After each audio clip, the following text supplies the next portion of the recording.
Hi, welcome to Indian citizen channel. Recent days சொல்ல முடியாது, almost ஒரு 1 இயர் வச்சுக்கோங்களேன். 1 இயர் அப்படின்றது தமிழக வெற்றி கழகம் ஆரம்பிச்சு 1 இயர் ஆச்சு. ஸோ அதனால இந்த 1 இயர் சொல்றேன். இந்த 1 இயரா தமிழக வெற்றி கழகத்தை முழுக்க முழுக்க எதிர்த்து இவங்களோட கொள்கைக்கு விமர்சனம் பண்ணிட்டு இருக்கிறது பாத்தீங்க அப்படின்னா நாம் தமிழர் கட்சி தான் வந்து முழுக்க முழுக்க வந்து விமர்சனம் பண்ணிட்டு இருக்காங்க. ஆனா வந்து மாநாட்டுல வந்து விஜய் வந்து சொன்ன விஷயம் அப்படின்னா, என்னுடைய அரசியல் எதிரி அப்படின்றத ஓப்பனா வந்து டிஎம்கே தான் வந்து ஓப்பனாவே சொன்னாரு. வரைக்கும் நாம எல்லாருமே ஒண்ணுதான், நாம எல்லாருமே சமம் தான், அதனால என் நெஞ்சில் கொடி இருக்கும் வந்து மாநாட்டுல சொல்லிட்டாரு.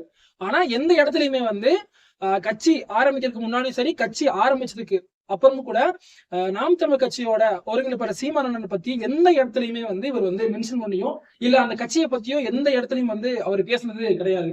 ஒரு சில விஷயம் பேசியிருக்கலாம், ஆனா மையப்படுத்தி பேசல. ஆனா நாம் தமிழ் கட்சி ஒருங்கிணைப்பாளர் சீமானந்தன் பாத்தீங்க அப்படின்னா பத்திரிகை, அதாவது இந்த கட்சி ஆரம்பிக்கிறதுக்கு முன்னாடி, கட்சி ஆரம்பிச்சதுக்கு அப்புறம் கூட, அதாவது இந்த மாநாடு நடக்கிறதுக்கு அந்த பர்டிகுலர் டைம்ல கூட பேட்டியாளர்கள் வந்து இந்த மாதிரி வந்து விஜய் வந்து அரசியல் வரப்போறாரு, உங்களோட கருத்து என்னன்னு சொல்லி கேட்டப்போ, நல்லது தானே, நானும் என் தம்பியும் சேர்ந்து வந்து என்ன நம்ம தமிழ்நாட்டுடைய முன்னாடி ஆண்டவனுக்கு நாங்க ஒரு பாடம் கத்தர போறோம்னு சொல்லிட்டு நிறைய விஷயங்கள் சொல்லியிருந்தாரு. ஆனா ஆப்டர் மாநாடுக்கு அப்புறம் டோட்டலாவே மாறிட்டாரு. ஏன் மாறினாறதுக்கு காரணம் என்ன அப்படின்னா, விஜய் பேசின விஷயங்கள் இந்த மாதிரி வந்து தமிழ் தேசியமும் திராவிடமும் ஒண்ணு அப்படின்ற மாதிரி விஷயமும் சொல்லியிருந்தாரு. அதுக்கப்புறம் தான் டோட்டலாவே வந்து அகேன்ஸ்டா ஆயிடுச்சு நாம் தமிழ் கட்சி வந்து தமிழக வெற்றி கழகத்துக்கு. இந்த மாதிரி வந்து அது எப்படிங்க, திராவிடமும் தமிழ் தேசியம் ஒன்னாகு. தமிழ் தேசியன்றது தமிழ், திராவிடம் அப்படின்றது தெலுங்கு. அப்போ தெலுங்கும் தமிழும் ஒன்னாங்க. அப்போ இவர் வந்து மறைமுகமா வந்து டிஎம்கேக்கு சப்போர்ட் பண்றாரா? அப்ப இவர் வந்து கட்சி ஆரம்பிச்சதே இவங்க சொல்லிதான் ஆரம்பிச்சாங்களான்னு சொல்லிட்டு ஃபுல் அண்ட் ஃபுல் வந்து இப்படி பேச ஆரம்பிச்சிட்டாங்க. ஸோ அப்போ வந்து ஆனா அதுக்கப்புறம் பேசுற விஷயங்கள் எல்லாம் பாத்தீங்கன்னா டிஎம்கே வந்து டார்கெட் பண்ணி தான் பேசணும், ஒவ்வொரு விஷயமும் சரி. ஏன்னா ஆட்சி பண்ணிட்டு இருக்கிறது டிஎம்கே. ஸோ அப்படி பண்ணிட்டு இருக்கிறப்போ அவங்க பண்ற ஒவ்வொரு மிஸ்டேக்கையும் நோட்டீஸ் பண்ணி விஜய் வந்து ட்வீட் போட்டுட்டு தான் இருப்பாரு, போஸ்டும் போட்டுட்டு தான் இருக்காரு. பட் அதுக்கப்புறமும் கூட இவங்க வந்து திராவிடம் திராவிடம் ஏன் நீங்க சொன்னீங்கன்னு சொல்லிட்டு திரும்ப திரும்ப கூட சொன்னாங்க. அதே மாதிரி பாத்தீங்க அப்படின்னா பெரியார் சிலைக்கு வந்து மாலை போட்டிருந்தாரு. ஸோ அப்ப கூட வந்து அது எப்படி மாலை போடலாம் அப்படின்ற மாதிரி விஷயமும் திரும்பவும் வந்து நாம் தமிழ் கட்சியில இருந்து அந்த கொஸ்டின் வந்து எழுந்துச்சு. ஓகே, இதெல்லாம் வந்து யூஸ்வலா நடந்துட்டு இருக்குது. ஆனா இப்போ ரீசெண்ட் டேஸ்ல பாத்தீங்க அப்படின்னா கொஞ்சம் அதிகமாயிடுச்சோ அப்படின்னு சொல்லிட்டு எனக்கு ஃபீல் ஆகுது. என்னன்னா இப்ப கூட வந்து விஜய்க்கு வந்து ரீசெண்ட் டேஸ்ல ஒரு 2 டேஸ் முன்னாடி பாத்தீங்க அப்படின்னா ஒய் பிரிவு பாதுகாப்பினர் பாத்தீங்க அப்படின்னா பாதுகாப்பு ப்ரொடெக்ஷன் கொடுத்திருந்தாங்க. அதாவது சென்ட்ரல் கவர்மெண்ட் வந்து இவருக்கு வந்து விஜய்க்கு வந்து கொடுத்திருக்காங்க. அது எப்படிங்க, நம்ம தமிழ்நாட்டுல வந்து தமிழ் மக்கள் வந்து பாதுகாப்பு கொடுக்க மாட்டாங்களா? அது எதுக்கு வந்து ஆயுதம் ஏந்திய பாதுகாப்பு இருக்கணும்? ஏன் எங்களுக்கு எல்லாம் வந்து நாங்களாம் வந்து பாதுகாப்பு இல்லையா அப்படின்னு சொல்லிட்டு சில விஷயங்கள் எழுந்திருக்கு. அதுக்கு நான் சில விஷயம், சின்ன ஒரு விஷயம் வந்து நான் எக்ஸாம்பிள் சொல்லணும். என்ன அப்படின்னா, இப்போ அவர் ஒரு அந்த அளவுக்கு பீக்கல் இல்ல, ஒரு ஒரு நார்மல் ஃபேமஸ் இருக்காரு அப்படின்னா அவருக்கு வந்து தேவைப்படாது. பட் அப்படி கிடையாது, ரொம்ப ஃபேமஸா இருக்காரு. இந்தியால ஒரு மோஸ்ட் எல்லாத்துக்கும் தெரியக்கூடிய ரொம்ப பெரிய பிரபலம். அவர் படம் ரிலீஸ் ஆகுது அப்படின்னா அந்த அன்னைக்கு சும்மா ஒரு நாளைக்கு ஒரு பர் டேக்கு 150 கோடி வந்து வசூல் ஒரு நாளைக்கு ஆகுது அப்படின்னா சும்மா வந்துடாது. ஸோ இவ்வளவு ஃபேம் இருந்தா மட்டும்தான் அது வந்து வரும். ஸோ அப்படி இருக்கிற ஒரு நடிகர் வந்து அரசியலுக்கு வராரு அப்படின்னா கண்டிப்பா அவருக்கு பாதுகாப்பு தேவைப்படுன்றது கண்டிப்பா எல்லாத்துக்கும் தெரியும். இவர் நிறைய பேர் சொல்லுவாங்க, பர்சனலா நீங்க வந்து போட்டுக்கிறது அதெல்லாம் வந்து கவர்மெண்ட் உங்களுக்கு ப்ரொடெக்ஷன் கொடுக்குது. அது வந்து ஒருவேளை அவங்க அப்ளை பண்ணிருக்கலாம், எனக்கு பாதுகாப்பு வேணும் அப்படின்ற மாதிரி. ஏன்னா இப்போ அவர் போய் ஒரு இடத்துல நிக்கிறான்னு வச்சுக்கோங்க, சடனா ஒரு இடத்துல நிக்கிறார் அப்படின்னா அந்த இடத்துல வந்து ஒரு 5 நிமிஷம் கூட இருக்காது, சுத்தி 10,000 பேர் வந்து அவரை வந்து சரௌண்ட் பண்ணி நின்னுக்குவாங்க. அப்படி இருக்கிற ஒருத்தர் கண்டிப்பா பாதுகாப்பு கொடுத்துதான் ஆகணும். ஏன்னா அதுக்கப்புறம் கேள்விகள் எழுப்பப்படும். போலீஸ் தான் கேள்வி கேட்பாங்க, எப்படி நீங்க வந்து பாதுகாப்பு கொடுக்காங்களா? அந்த இடத்துல வந்து இத்தனை பேர் இதா இருக்காங்க. ஏன் அப்படின்னா, ஏன் நான் வந்து இதை மென்ஷன் பண்றேன் அப்படின்னா, அல்லு அர்ஜுன் கூட ரீசெண்டா பாத்தீங்க அப்படின்னா ஒரு ப்ரொமோஷன் ஒரு மூவி போயிருந்தாரு.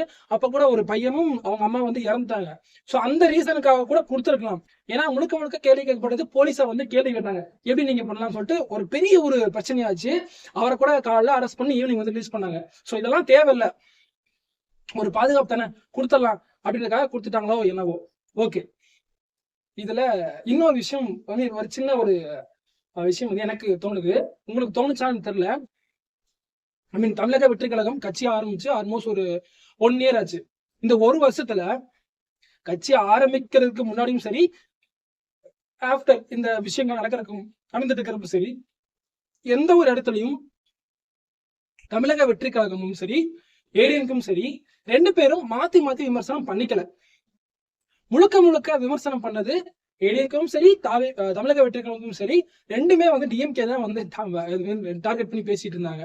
ரூமர்ஸ் போயிட்டு இருக்கு என்ன அப்படின்னா, ஒருவேளை ஏடிஎம்கேவும் தமிழக வெற்றி கழகமும் 2 பேரும் வந்து கூட்டணி வைக்க போறாங்க போல, அதனாலதான் வந்து ரொம்ப சைலண்டா இருக்காங்க.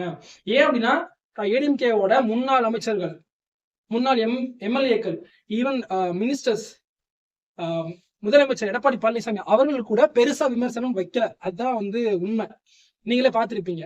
அதே மாதிரி பாத்தீங்க அப்படின்னா, தமிழக வெற்றி கழகத்தோட தலைவர் விஜயும் சரி, அவங்க கட்சி சார்ந்த நிர்வாகிகளும் சரி, எந்த இடத்துலயும் ஏடிஎம்கே வந்து டார்கெட் பண்ணி இந்த விஷயமும் பேசல. நான் பார்க்கல, பேசிருக்கலாம், பட் பெருசா இந்த விஷயமும் டார்கெட் பண்ணி பேசல.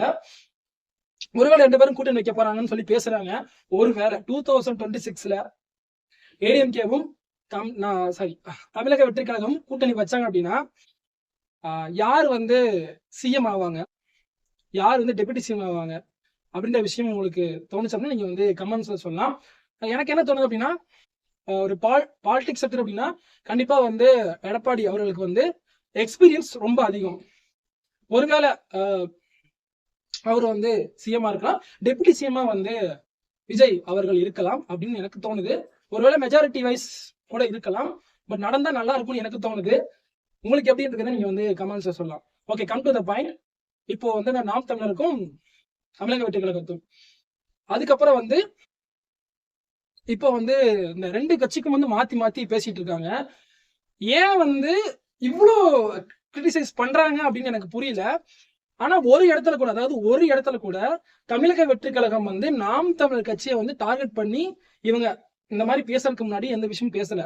பட் இவங்க பேசுறதுக்கு அப்புறம் தான் ஒவ்வொரு விஷயத்தையும் இவங்களும் வந்து பண்ண ஆரம்பிக்கிறாங்க.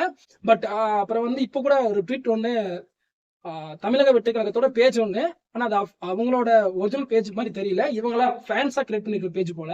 அதுல கூட என்ன போட்டுருக்கோம் அப்படின்னா, இது வந்து வேண்டாம், தெருநாய்கள் வந்து குறைச்சிட்டு தான் இருக்கும், அதுக்கு நம்ம வந்து ரிப்ளை பண்ணக்கூடாது அப்படின்ற மாதிரி வாட் எவர் ஏதோ ஒன்று சொல்லியிருந்தாங்க. எனக்கு அந்த கமெண்ட்டை கூட நான் போடுறேன் பாருங்க, அது மாதிரி சொல்லியிருந்தாங்க.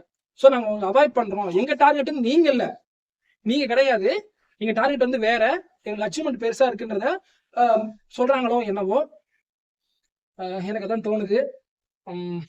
வேற என்ன சொல்றதுன்னு தெரியல. ஒருவேளை உங்களுக்கு என்ன ஃபீல் ஆகுது அப்படின்றத நீங்க வந்து கமெண்ட்ஸ் சொல்லுங்க. ஆனா எனக்கு சீமான் அண்ணன் மேல வருத்தங்கள் இருக்கு. அதே மாதிரி வந்து அதாவது இந்த அரசியல் சம்பந்தமான இந்த மாதிரி எவ்வளவு பர்சன்டேஜ் இருக்கு, எவ்வளவு ஓட்டு வீதம் இருக்குன்றத வந்து பிரசாந்த் கிஷோர் அப்படின்ற ஒரு நபர் வந்து பனையூர்ல அந்த ஒரு மீட்டிங் அட்டன் பண்ணி சொல்லியிருப்பாரு போல. அப்ப கூட வந்து சீமான் அண்ணன் என்ன சொன்னார் அப்படின்னா, ஏங்க இந்த இடத்துல இவரை நிப்பாட்டலாம், அந்த இடத்துல இவரை நிப்பாட்டலாம், இவ்வளவு ஓட்டு விழுகு அப்படின்றது தெரியாம கூட அவங்க அரசியலுக்கு வருவாங்க. நாங்களாம் வந்து நிக்கலையா, இப்ப எங்களுக்கு எல்லாம் வந்து எங்கிட்ட காசு இல்லைங்க அப்படின்ற மாதிரி, காசு இருக்கு, இப்ப ஒருவேளை பணக்கொழுப்போ அப்படின்ற வார்த்தையும் சொன்ன மாதிரி இருக்கு. அது வந்து எதை மீன் பண்ணி சொன்னாலும் தெரியல, பட் அந்த கட்சி தான் சொல்லியிருக்காரு அப்படின்றது அவங்க நல்லாவே தெரியுது. ஒரு எனக்கு வந்து சீமான் அண்ணன் மேல ஒரு தனி ஒரு மரியாதை, ஒரு ரெஸ்பெக்ட் வந்து எப்பயுமே இருக்கு. பட் அத இப்போ நடக்கிற இன்சிடென்ட் பார்த்தா அப்படின்னா கொஞ்சம் கொஞ்சமா எனக்கு அது மேல இருக்க மரியாதை கொஞ்சம் லைட்டா டவுன் ஆயிருக்கு. ஏன்னா ஒரு மிகப்பெரிய ஒரு பேச்சாளர், இப்போ தமிழ்நாட்டுல இருக்கிற தலைவர்கள் பாத்தீங்க அப்படின்னா இப்படி பேசுறது யாருமே கிடையாது. அதுவும் எழுதி வச்சா கூட அதை வந்து ஒழுங்கா படிக்காம அப்பப்ப பார்த்து படிக்க மாட்டேன். இவர் வந்து அப்படி கிடையாது. தமிழ்நாட்டு அரசியலை வந்து வரலாறு வந்து தலைவர்களை வந்து அப்படியே வந்து பேசுற ஒரு இப்ப இருக்கிற பேச்சாளர்ல ஒரு சிறந்த பேச்சாளர்னு சொல்லிட்டு நான் சொல்லுவேன். ஆனா வந்து இப்படி கொஞ்சம் கொச்சையா பேசுறது கொஞ்சம் வருத்தமா இருக்கு. பார்க்கலாம். இன்னும் இன்னும் என்ன பேச போறாரு, என்ன பண்ண போறாருன்னு தெரியல. நீங்க எதுவா இருந்தாலும் நீங்க வந்து உங்களோட ஒப்பீனியன் வந்து கமெண்ட்ஸ்ல சொல்லலாம். அண்ட் மறக்காம நான் வந்து இடையில சொன்னேன்ல, இந்த ஏடிஎம்கேவும் தமிழக வெற்றி கழகம் வந்து கூட்டணி வைக்க போறாங்க. அதோட ஒப்பீனியன் வந்து நீங்க வந்து மறக்காம கமெண்ட்ஸ்ல சொல்லிட்டு போகணும். அண்ட் தேங்க்யூ ஃபார் வாட்சிங்.